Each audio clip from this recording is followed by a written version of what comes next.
First of all, I just want to thank everyone for allowing me to have the opportunity to be here this morning. And Gene, thank you for your nice, kind introduction. I too wanted to express my, first of all, our concern about everyone that's been impacted with the hurricane. Definitely the loss of life, people that are still struggling, and then also everyone that's out there helping with the relief. It takes a tremendous effort for that. And I know as bad as it's been with the flooding, I also know that if we didn't have the level of forest cover that we have here in the South, it would have been a lot worse. We should never, ever underestimate the importance of what we call the green infrastructure that really holds those systems together as much as possible. And as we continue to see storms that come in at a higher intensity than sometimes we've seen in the past, it's going to put more and more pressure, more and more stress on those systems. And not only outside our cities and our forested landscapes, but also within our cities too. So it's just another one of those key roles that forests play that often they don't get the credit that they deserve. So what I really want to be talking to you about today is really the benefits of forests. The clean air they provide, the clean water, the biodiversity, the recreational settings, the jobs, the quality of life. But right now, there's not a lot of willingness to pay for that clean air and that clean water. So that's where you come in. We need markets to be able to maintain our forests. And that's what I want to share with you today. Forest products are a key to really sustaining our forest areas, and especially here in the South, where the majority of our forested land is privately owned. And as much as I want our private landowners to keep their forests forested for all the right reasons, there's only one reason they can stay forested, and it has to be economically viable for them to keep their lands forested and for them to have enough economic activity that they can afford to be able to also manage those lands. So those are the things I really want to talk about. I think it's great that we have a series of events this week, including with the National Forest Products Week, but then also we have the National Bioenergy Day that's on October 19th. Just another new emerging market for forest products, and that was when it comes to energy. So at the Forest Service, our mission is fairly simple. Is to sustain the health, diversity, and productivity of the nation's forests for the benefit of present and future generations. And I want to stress the nation's part versus the national forest. Because, especially here in the South, but throughout the country, the majority of our forested lands are privately owned. So we take a lot of great pride in not only having the stewardship for the 193 million acres of national forests and grasslands where we have the direct responsibility to care for, but also the work that we do through our state foresters to be able to provide technical and financial assistance to be able to maintain and sustain forests on our private ground. Most of the products today that there's a market for or some form of consumption. But the thing I want all of us to also remember, and it's not just the saw timber, it's just not the lumber, but so many different products are made from wood. Everything from our packaging. If you think about it, almost every package, everything you see that comes in a package is derived from some wood. Whether it's cardboard, whether it's paper, whether it's the shipping crates, the pallets, it's everything. It comes from wood. I also have a prop here somewhere that, just another example. Up here, using paper versus that plastic back there is just another use of wood. I also want you to think about the energy. Many communities now rely more and more on wood to provide energy for their heating and also in cooling. In fact, a third of the children in Vermont now, their schools, a third of the schools in Vermont are now heated by wood. The other thing is stuff like our cellulose gums that are in toothpaste. A lot of folks don't have any idea of the various products that are produced from wood. And what's so impressive is what a great job that you've been able to do is to find so many different markets so that we can use every bit of that biomass that needs to be removed to be able to maintain, sustain our forests, and to turn it into some type of economic product. Another one that I want to talk about is water. And right now there's not a lot of market for water. However, there's more and more of our communities that are recognizing the importance of water, and especially the importance of clean water, and how much money can be saved by reducing how much filtration treatment plants have to be put in place if you have clean, usable water that comes off of our national forests. I tell you, we've spent a lot of time during my time as the Chief of the Forest Service to stress this point. And I tell you, I take some pride in knowing that when I'm with my counterparts from the EPA and they talk about clean water, they talk about having healthy forests. And if you want to have clean water, you need to start with healthy forests. And the more people that understand that, it's going to help us to be able to do the work that we need to do to be able to maintain these forests. 53% of Americans get their drinking water off of the nation's forests. 53%. And I think about those communities that have made the investment in those maintaining their watersheds and the billions of dollars that they save every year by foregoing additional treatment and filtration. If we could ever somehow get full recognition of that, or ideally get our private landowners to receive some compensation for that clean water that they provide, I'll tell you, it'd make our jobs a lot easier. But that's for the future, definitely isn't what's going on right now. I want to stress the work that we do with our partners.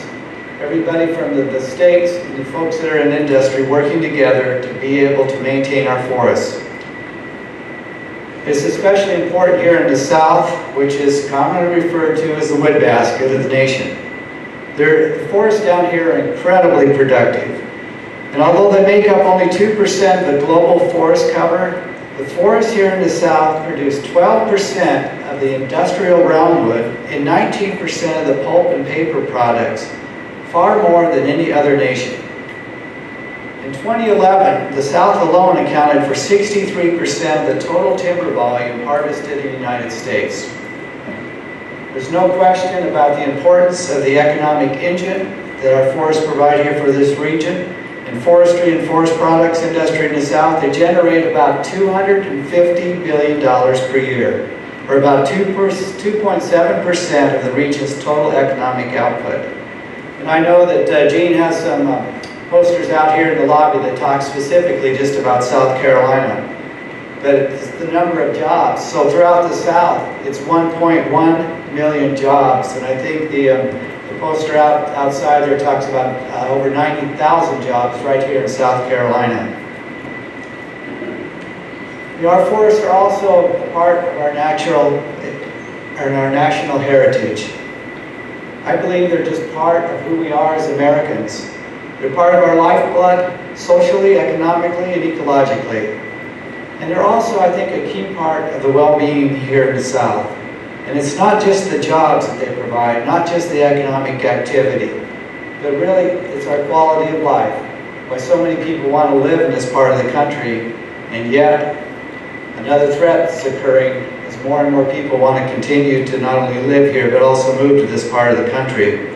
So it's starting to create, those are the risks that we're dealing with. We're also dealing with the risk of climate change, regional droughts, and the increased frequency of disturbance events. And whether it's hurricanes or floods or rain or drought, we're seeing that all over the country. And then also worsening fires and longer fire seasons, and the invasives that you've had to deal with over the years down here to be able to maintain your forests. And then there's the land conversion that's occurring that in many ways may be the #1 threat to forest here in the Southeast. We talked about water. Now I talk about air. 12 to 14% of the CO2 that's emitted every year in this country is sequestered into the nation's forests. So if you think about the difference, if we didn't have the forested landscape in this country that we have today, especially here in the South, think about the difference we'd have in our air quality today. It's an incredible economic service that's provided, and very few people recognize this.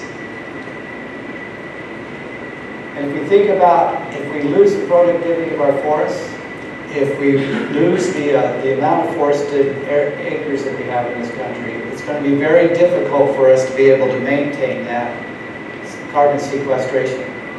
In fact, one of the studies that our scientists have put out, they recognize that if we do not stop the amount of land conversion that's occurring, and if we don't take steps to improve the overall health, improve the age distribution of our forests here in the South, that in the future, regionally, there will be areas that will go from being a carbon sink to a carbon source.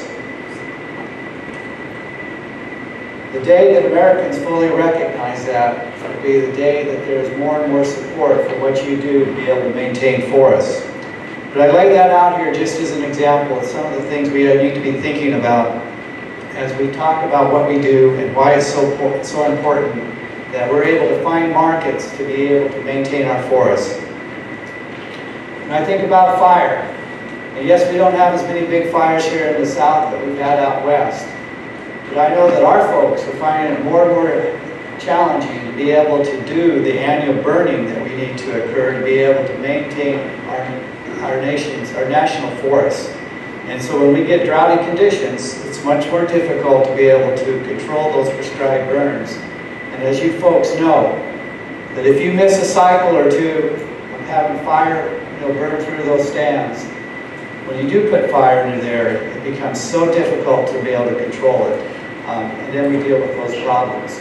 So it may not be the large catastrophic fires that we see out west, but just the impact on our ability to be able to use fire, to be able to maintain our timber stands here in the South is going to become a more and more pressing problem we're going to have to deal with. Another point on the land conversion. We have one study that between 2000 and 2030, that we're projecting there's going to be an increase in housing density on over 57 million acres of forest land nationwide. And once again, a big portion of that's here in the South. But when you think about 57 million acres, that's an area that's larger than both the North and South Carolina combined. So if we're going to be able to maintain forests, be able to maintain the forested landscapes that we have here, we're going to have to find ways to be able to continue to deal with the threats that our forests face, but at the same time to be able to find the markets so that it's economically viable for people to stay on their land.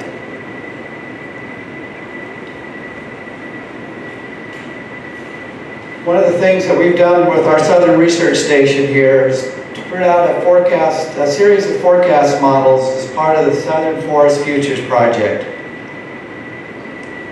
And some of the things that they determined that would come out of that we have to be ready to deal with is not just the land conversion. But we also need to be worried about the water, because the water resources in the South will be threatened in terms of both availability and quality. As I mentioned, with the extended fire seasons, it's going to make it much more difficult for us to do the prescribed burning. Invasive species will create the potential for more future ecological changes and economic losses. The growing populations and demand for forest-based recreation on a shrinking base of available forest land. And threats to species of conservation concern will be especially concentrated in the coastal plain and in the Appalachian subregions. And as you know so well, and I mentioned a couple times, private landowners control the future of forests in the South because 83% of our forest lands are in private ownership. And these private ownerships can change. We've seen that change occur over just the last decade or so. And so it's one of the things I believe we need to be concerned about. The other thing we need to be concerned about is that wood gets a bad rap. And there's a lot of reasons for that, not a lot of facts. but there's a lot of reasons that that's occurred. And we've gone through a time in this country where there was a lot of opposition to cutting trees. Folks felt it was just the wrong thing to do. It was based on some misperceptions that folks were able to connect with a lot of Americans. And they didn't use facts and they didn't use figures. They just connected with the heart, with people's passions and their emotions. And they were very successful to really give wood a bad rap. But it's one of the things that I think we can change, and we've been making really good progress to really turn that around. And I think the more that when we talk about the work that needs to be done, the industries that are needed, they're for one reason, and that is to be able to maintain forests. And the more that we can shift that perception about the reason we're cutting trees is not only to produce the products that we need, not only to produce the economic activity that we need to be able to keep people employed and keep them in the business, but the end result, the output of all the work that we do, is for one reason. It's to be able to maintain our forested landscapes in this country, for that full mix of ecological services that they provide, that Americans basically get for free, basically get to take for granted. And I think that's the thing that we need to strive for as we talk about our different markets and what really needs to be changed.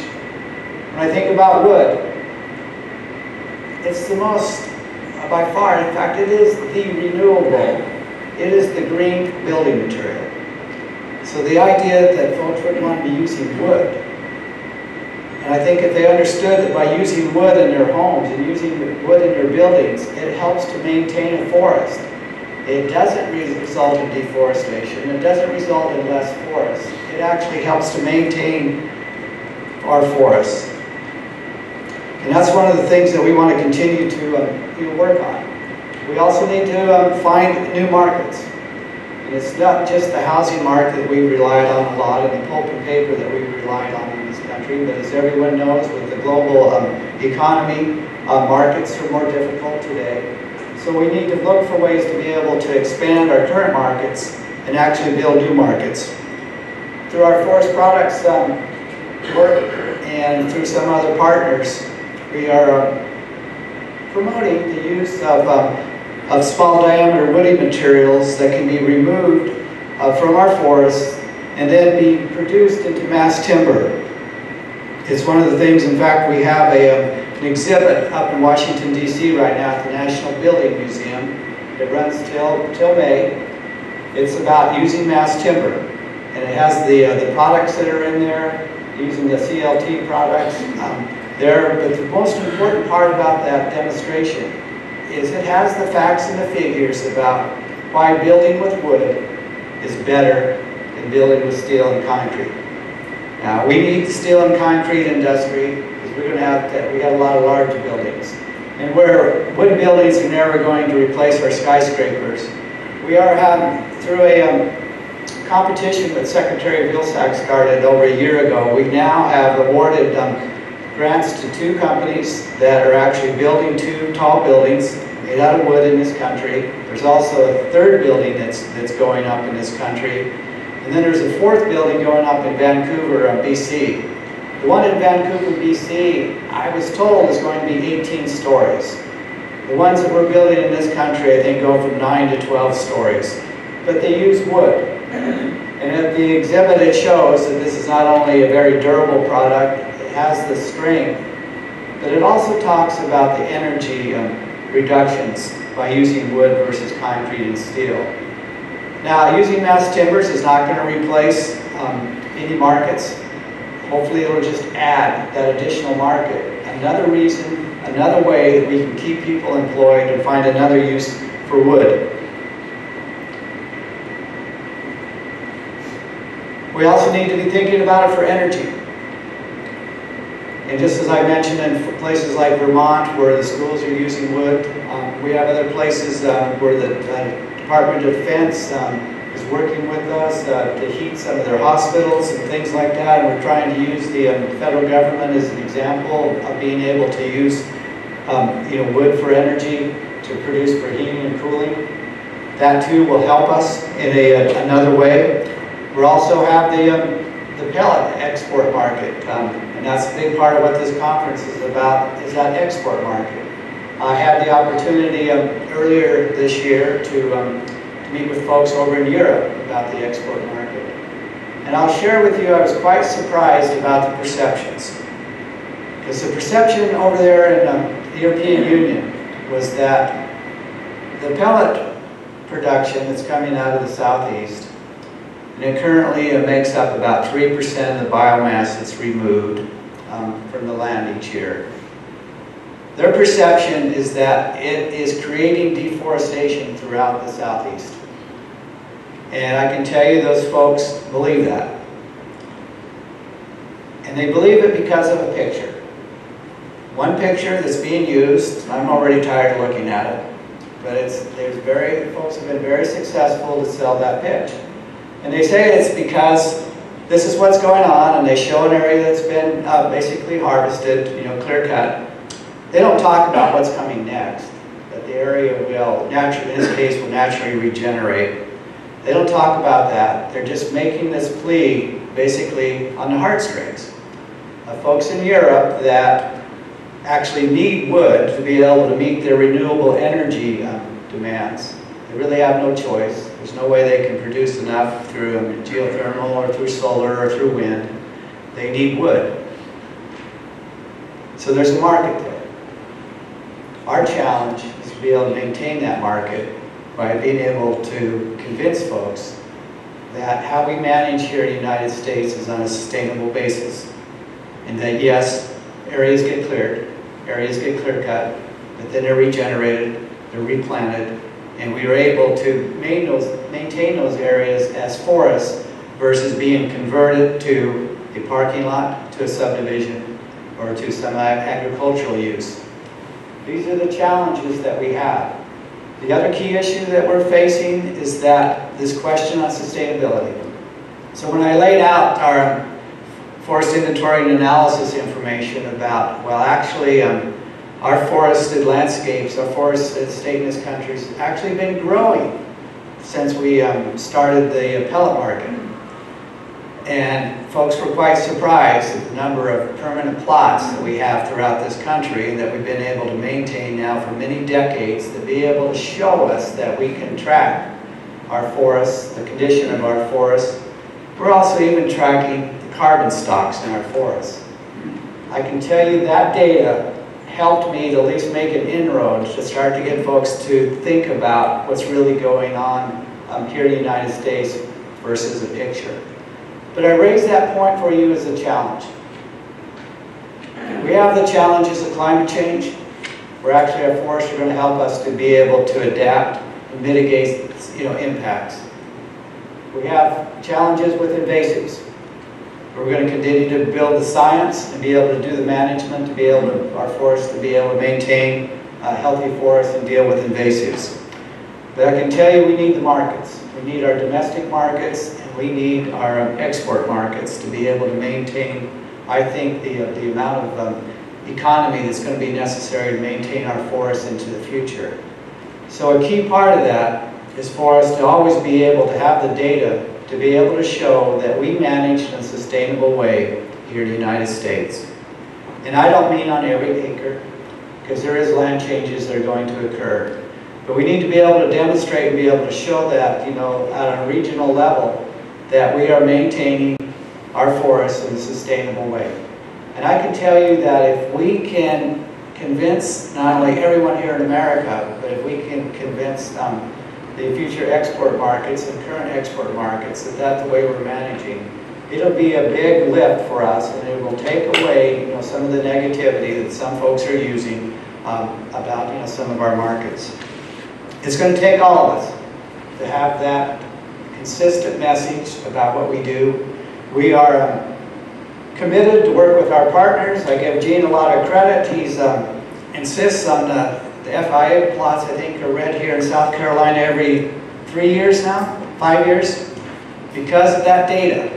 And that data is helpful, but I'll tell you what's also important is that we have this consistent message that comes from all of us, whether it's folks that are in government, whether it's folks that are elected officials, whether it's folks that are in industry, whether it's our community leaders, that if we can share this information, provide the data, that we all have this consistent message, it will make a huge difference.